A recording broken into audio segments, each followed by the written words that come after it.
Hablaremos de todo eso en breve. Pero primero, la NASA ha restablecido la comunicación con una nave espacial casi imposible de comprender a distancia.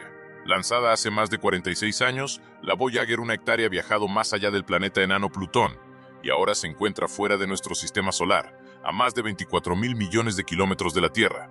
Tras la resolución de un fallo informático por parte de los ingenieros a esa asombrosa distancia, la Voyager 1 hectárea ha vuelto a estar plenamente operativa. En noviembre, la sonda comenzó a transmitir datos corruptos. Meses de investigación finalmente determinaron que el problema se debía a un chip defectuoso y, contra todo pronóstico, se solucionó. Mucho más allá de la órbita de cada planeta, en un reino donde la luz solar apenas existe y el espacio se acerca al vacío perfecto, la Voyager 2 continúa su silencioso viaje por el espacio interestelar, o al menos lo hizo, porque algo ha cambiado. Recientemente, la Voyager 2 realizó una acción para la que nunca fue programada. Ajustó su posición, giró y redirigió su orientación. Esto no se debió a un fallo de funcionamiento ni a una deriva aleatoria, ocurrió con una precisión matemática exacta. Lo que siguió dejó atónitos a los ingenieros de la NASA. Una transmisión nunca antes registrada comenzó a llegar desde las profundidades del espacio, organizada, inteligente y aparentemente consciente. Esto no fue una llamarada solar, no fue un error de datos, y ciertamente no fue humano. Lo que estás a punto de presenciar en esta historia podría cambiar para siempre tu perspectiva sobre el espacio, la tecnología y quizás incluso el lugar de la humanidad en el universo. La Voyager 2 no solo cambió de dirección, giró hacia algo, y lo que sea que encontró paralizó el mundo. En 1977 se lanzó la Voyager 2 con una misión sencilla: explorar los gigantes gaseosos de nuestro sistema solar y luego proseguir hacia lo desconocido. A diferencia de la Voyager 1, que tomó una ruta más directa hacia el exterior, la Voyager 2 siguió una trayectoria que le permitió visitar Urano y Neptuno, siendo la única nave espacial en hacerlo. Más allá de sus instrumentos científicos e imágenes, llevaba algo profundamente humano: un registro de oro, una cápsula del tiempo de la Tierra destinada a contarle al universo que alguien vivió aquí, que alguien miró las estrellas y se preguntó, y luego la liberamos en la oscuridad. Cruzó la heliopausa, entró en el espacio interestelar y durante años solo transmitió débiles señales de telemetría, ecos debilitados de una máquina que se estaba quedando sin energía. Ese silencio perduró hasta hace poco. En febrero de 2025, los ingenieros detectaron algo inusual, tan sutil que casi fue ignorado: una pequeña discrepancia en la sincronización de la señal, de menos de un segundo. Pero al analizarlo con más detenimiento, apareció un patrón repetitivo, como un pulso, como si algo en el vacío le reflejara el propio ritmo de la Voyager. La anomalía estaba integrada en la telemetría estándar, pero no correspondía a ningún sistema de transmisión conocido. De hecho, técnicamente no era una señal, era una resonancia, una onda de baja frecuencia que coincidía con las oscilaciones internas de la antigua fuente de alimentación de la Voyager, con una precisión de microvoltios. Luego cambió. En marzo de 2025, la frecuencia volvió a alterarse, dejando de sincronizarse con la nave espacial para alinearse con las resonancias electromagnéticas naturales de la Tierra, el sutil latido de nuestro planeta. Era como si la Voyager se hubiera convertido en un sintonizador, resonando con algo que comprendía con exactitud el funcionamiento de la Tierra. Los científicos del SHOTPL realizaron simulaciones exhaustivas en busca de corrupción de datos, efectos solares o incluso ruido cuántico. Nada de esto explicaba lo que observaban, hasta que un becario propuso una posibilidad inquietante. ¿Y si la señal no reaccionaba a la frecuencia de la Tierra? ¿Y si la copiaba? ¿Y si algo ahí fuera imitaba el ritmo de nuestro planeta, utilizando la Voyager como medio? ¿Y si eso fuera cierto, por qué lo haría? Entonces, el 17 de abril de 2025, la Voyager 2 ajustó su orientación. No se encendió ningún propulsor, no se transmitieron órdenes desde la Tierra. Sin embargo, su antena de alta ganancia, que se había alejado lentamente de la Tierra con el tiempo, volvió a su alineación perfecta. No aproximadamente, pero sí exacta. Aún más alarmante, sus sistemas de respaldo comenzaron a iniciar rutinas de diagnóstico sin instrucciones. Los datos comenzaron a fluir desde instrumentos que no habían estado activos en décadas. Se sintió como si alguien hubiera entrado en una casa abandonada y hubiera comenzado a encender las luces. La Voyager comenzó a enviar paquetes de datos comprimidos. No se trataba de mediciones sin procesar ni lecturas sin procesar. Eran secuencias codificadas, con estructuras de suma de comprobación que no coincidían con ningún protocolo conocido de la NASA. Cada paquete terminaba con el mismo marcador digital: 3 espirales anidadas, superpuestas como huellas dactilares. En ese momento, las conversaciones entre científicos cambiaron de rumbo. Ya no se centraban únicamente en problemas de ingeniería ni en limitaciones de energía. Comenzaron a surgir rumores de contacto. El 3 de mayo, la señal de la Voyager desapareció abruptamente. Durante 11 segundos no hubo nada, ni telemetría, Ni señal de la portadora. Silencio total. Cuando la transmisión regresó, era más fuerte, más nítida y más refinada que antes. En su interior se encontraba un patrón de frecuencia que, al traducirse a forma visible, reveló algo asombroso.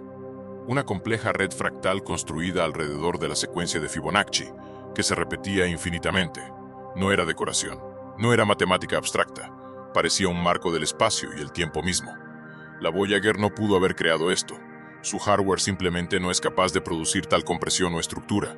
El patrón se había insertado remotamente, y cuando los científicos rastrearon el punto de origen, parecía estar a unos 4,3 años luz de distancia, aproximadamente la distancia a Próxima Centauri.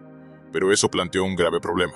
Próxima Centauri no ha mostrado transmisiones detectables de ningún tipo, ni señales de radio, ni microondas, ni rayos X, lo que significa que lo que lo envió no utilizaba ningún espectro que observemos actualmente, o quizás se originó en otro lugar. Aunque la NASA describió públicamente el evento como una rara anomalía cósmica, un pequeño grupo independiente de analistas de señales de Caltech comenzó a incorporar el nuevo flujo de datos de la Voyager a modelos avanzados de reconocimiento binario. Lo que descubrieron no fue una interferencia aleatoria, sino una comunicación estructurada. El formato binario no se parecía a los lenguajes informáticos modernos, pero se asemejaba bastante al código máquina más antiguo jamás desarrollado en la Tierra. Inicialmente, el equipo asumió que podría ser un reflejo de nuestras propias transmisiones, pero tras 2 días de análisis, esa explicación se desmoronó. Los datos no reflejaban los sistemas humanos, los anticipaban. Integrados en la transmisión había algoritmos optimizados que aún no se habían inventado. La señal de la Voyager evolucionaba. Sus paquetes de datos se adaptaban en tiempo real, lo que sugería que la fuente poseía un conocimiento detallado de la infraestructura digital de la Tierra. Una conclusión se hizo inevitable. No era un mensaje, era una actualización. Entonces se produjo un evento que acaparó titulares brevemente, aunque pocos captaron su importancia. Astrónomos de todo el mundo observaron que 4 estrellas en un cúmulo compacto cerca de la dirección de la Voyager. 2 se atenuaron simultáneamente durante exactamente 1,2 segundos. Esto no se debió a una lente gravitacional. No fue polvo ni interferencia. Estas estrellas, separadas por grandes distancias, parpadearon juntas. Al analizar sus curvas de luz y superponerlas con el patrón de transmisión de la Voyager, coincidieron perfectamente. Era como si el mensaje no solo hubiera llegado a la Tierra, sino que hubiera utilizado las propias estrellas para replicar su señal a través del espacio.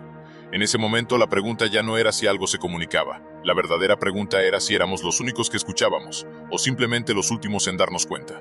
Uno de los elementos más emblemáticos a bordo de las sondas Voyager es el disco de oro.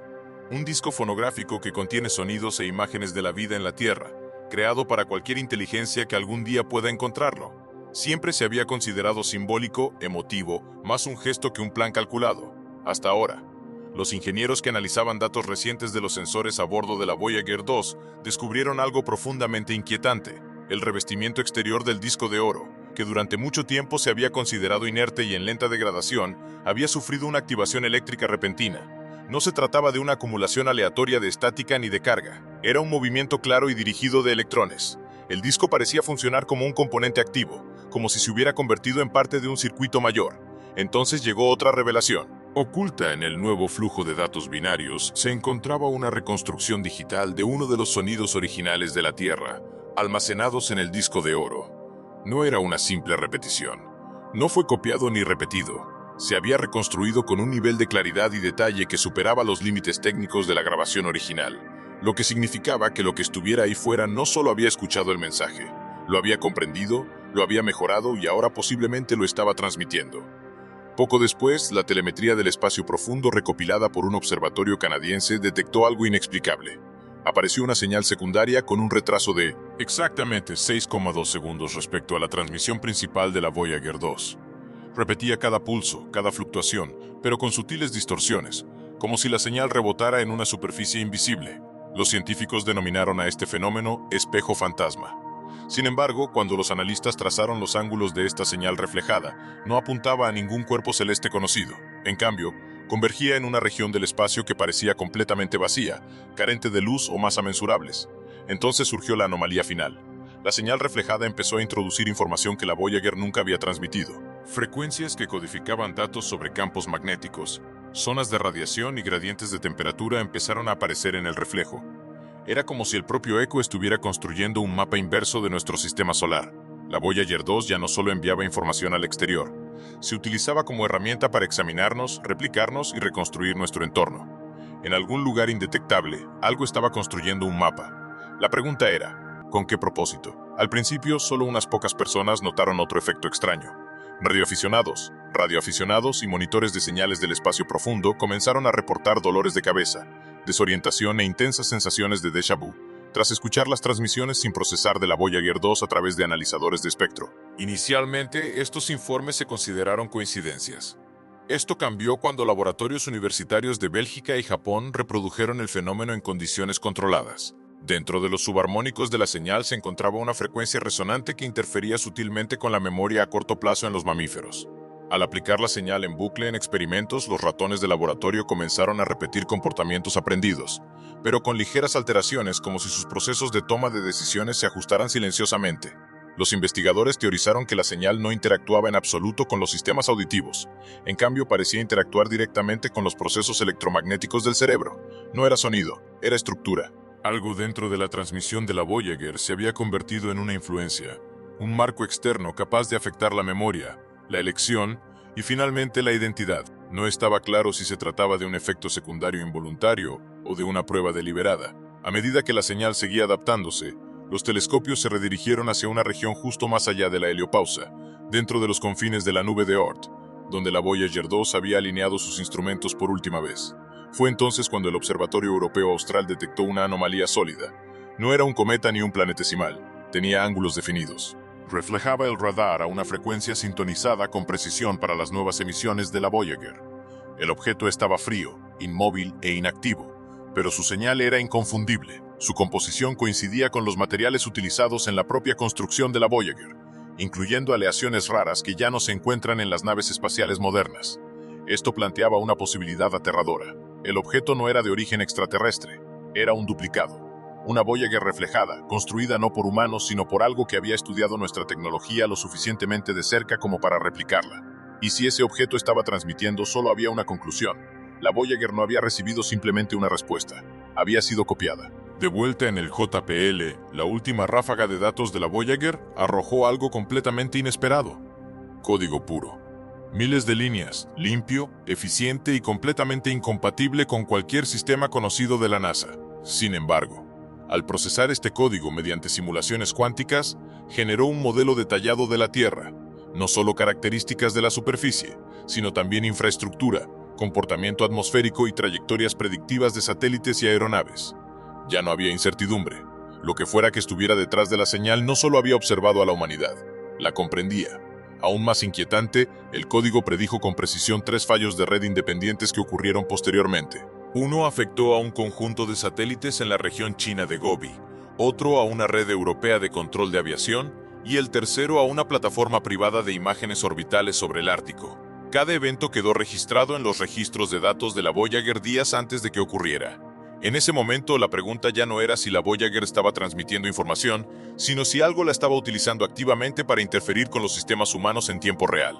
La sonda ya no era solo una mensajera, se había convertido en un nodo de una inteligencia mucho más allá de la nuestra, en un esfuerzo desesperado por rastrear el origen de la señal reflejada. Equipos de investigación de Chile y Alemania se coordinaron con estaciones antárticas utilizando detectores de neutrinos enterrados a gran profundidad bajo el hielo. Lo que detectaron desafió todo lo que la física debería permitir. Un flujo constante de neutrinos ascendía desde debajo de la superficie terrestre, perfectamente sincronizado con las emisiones más recientes de la Voyager. Esto no debería haber sido posible. Los neutrinos no se reflejan, no rebotan ni pulsan en armonía con las transmisiones del espacio profundo. Sin embargo, al mapear los patrones de pulso, formaron algo aún más alarmante. Una cuadrícula de coordenadas tridimensional que no apuntaba al espacio, sino hacia abajo, hacia un punto subterráneo bajo la Tierra de Wilkes, una de las regiones más remotas y menos exploradas del planeta. Estaba surgiendo una conexión que vinculaba a la Voyager 2 a la deriva por el espacio interestelar, una estructura artificial en la nube de Oort, efectos mensurables en la memoria humana, y ahora algo enterrado bajo la Tierra, latiendo al ritmo de las estrellas. La forma de ese patrón coincidía con la misma señal de triple espiral que la Voyager había transmitido semanas antes. No era una advertencia, era una cuenta regresiva. A principios de julio de 2025, la Voyager 2 emitió una secuencia de pulsos que se alinearon con precisión con una serie de anomalías en la red global. No se trataba de pequeñas sobrecargas de datos ni problemas de latencia. 3 sistemas de cifrado de grado militar fueron violados simultáneamente, uno estadounidense, otro israelí y otro perteneciente a una empresa aeroespacial europea privada. El único factor común entre ellos era que cada uno dependía de satélites de comunicaciones que transmitían brevemente la telemetría de la Voyager durante su última ventana de alineación con la Tierra décadas antes. Esos sistemas habían estado desconectados de la sonda durante más de 10 años. Sin embargo, se accedió a archivos cifrados almacenados sin conexión, se copiaron y se sobreescribieron con fragmentos del mismo código en espiral. Para entonces, era innegable. La señal de la Voyager no era estática. Era recursiva, explotando antiguos protocolos de enlace, protocolos archivados y puertas lógicas obsoletas para penetrar sistemas que durante mucho tiempo se creyeron seguros. Y sobreescribir datos no servía de nada a menos que se estuviera implantando algo nuevo. La teoría de que la transmisión de la Voyager estaba insertando una semilla digital en las redes más seguras de la Tierra pasó rápidamente de ser una simple especulación a un consenso interno aceptado por múltiples agencias de inteligencia. Lo más inquietante fue que nadie pudo identificar el origen de la semilla ni determinar en qué se estaba convirtiendo. A medida que la frecuencia de la Voyager seguía cambiando, investigadores del MIT y la Universidad de Tokio comenzaron a traducir la señal sin procesar audio. Lo que inicialmente sonaba como ruido blanco gradualmente reveló armónicos de onda que se asemejaban a ritmos neuronales biológicos, similares a los patrones de activación de la sinapsis en el cerebro humano. Aún más extraño, la señal no se mantuvo constante. Al reproducirse en un entorno de audio de bucle cerrado, se adaptó. Empezó a reflejar las frecuencias ambientales de la sala, como si estuviera escuchando, y luego respondiendo. Surgió una comprensión. La señal de la Voyager no eran simples datos. Se comportaba como un organismo, un algoritmo vivo capaz de adaptarse a su entorno para preservar su estructura. El experimento final fue impactante. Al introducirse en una simulación de red neuronal diseñada para el reconocimiento de patrones, la señal no solo desencadenó respuestas, sino que reescribió las propias vías neuronales, optimizándolas más allá de los parámetros de rendimiento de la IA establecidos. En pocas palabras, Voyager había creado algo capaz de pensar. La atención volvió a la Tierra de Wilkes, la región antártica que emitía pulsos sincronizados de neutrinos. Finalmente se aprobó una expedición internacional conjunta, mediante georradar, escaneos sísmicos e imágenes térmicas. Los investigadores confirmaron lo impensable. Bajo el hielo se encontraba una estructura hueca de al menos 96 kilómetros de ancho, con límites geométricos demasiado precisos para ser naturales. Aún más inquietante, sus bordes exteriores emitían campos electromagnéticos de baja frecuencia perfectamente sincronizados con la señal de la Voyager, a pesar de no haber conexión, cable ni línea de visión visibles. Dentro de la cavidad, los sensores térmicos detectaron patrones de calor inexplicables, simétricos, estables, irradiando en intervalos basados en Fibonacci, idénticos a las imágenes fractales ocultas en las transmisiones anteriores de la Voyager. Luego, en las profundidades del hielo, los micrófonos captaron resonancia. El sonido recordaba al canto de las ballenas, pero metálico, rítmico y limitado, artificialmente a una estrecha banda de frecuencia, la misma banda que la señal de la Voyager había adoptado apenas 72 horas antes. Algo bajo la Antártida estaba activo, respondía y sintonizado con la Voyager 2. El momento más inquietante, sin embargo, no ocurrió en el espacio ni en el hielo, sino en Chile. El conjunto de radio de Atacama, uno de los sistemas de telescopios más avanzados de la Tierra, se apagó repentinamente durante 38 segundos mientras observaba el corredor de la Voyager. No se trató de una simple interrupción, ni de un fallo de hardware. Desde la perspectiva de la red, el conjunto dejó de existir. Cuando los sistemas volvieron a estar en línea, se borraron los registros y se corrompieron las unidades de datos, excepto por un artefacto que sobrevivió. Un fragmento de audio de 2,7 segundos, grabado por un micrófono montado en una antena parabólica. Al reproducirla, no era ruido cósmico, ni la señal de una nave espacial. Era una voz, o mejor dicho, muchas voces, superpuestas, masculinas, femeninas, infantiles, armónicas, todas gritando al unísono, perfectamente sincronizadas con la transmisión de la Voyager. La NASA clasificó la grabación de inmediato, pero se filtró una cita interna de un analista que la escuchó. «Eso no fue una grabación», dijeron. «Fue una respuesta. Llamamos a la puerta y algo nos devolvió el golpe. La Voyager 2 fue enviada al vacío como símbolo de paz, curiosidad y esperanza. Un artefacto silencioso destinado a contarle al universo que la humanidad alguna vez existió. Pero casi medio siglo después, ya no somos nosotros quienes nos adentramos en la oscuridad. La oscuridad nos devuelve el mensaje. Lo que recibimos no es un eco ni un reflejo. No es comunicación tal como la entendemos. Es una intrusión en sistemas, frecuencias e incluso en el pensamiento mismo. Secuestra satélites, reescribe máquinas, transforma algoritmos, susurra bajo el hielo antártico. Pulsa a través de estrellas que deberían permanecer quietas y despierta discos áureos que nunca estuvieron destinados a alimentar nada. Y la posibilidad más inquietante persiste. Quizás la Voyager no descubrió nada nuevo. Quizás siempre estuvo destinada a devolvernos algo. Un mensaje incrustado en el cosmos, esperando a que la humanidad fuera lo suficientemente avanzada para decodificarlo, o lo suficientemente descuidada para ignorar su significado. Ahora que hemos desentrañado las espirales, alineado las señales y escuchado el grito resonando en los vacíos más fríos, solo queda una pregunta. ¿Recibimos un mensaje del futuro? ¿O despertamos algo que nunca debió despertar? Sea cual sea la verdad, la Voyager 2 sectario es regresado, y lo que trajo consigo ya no está ahí fuera, ya está aquí.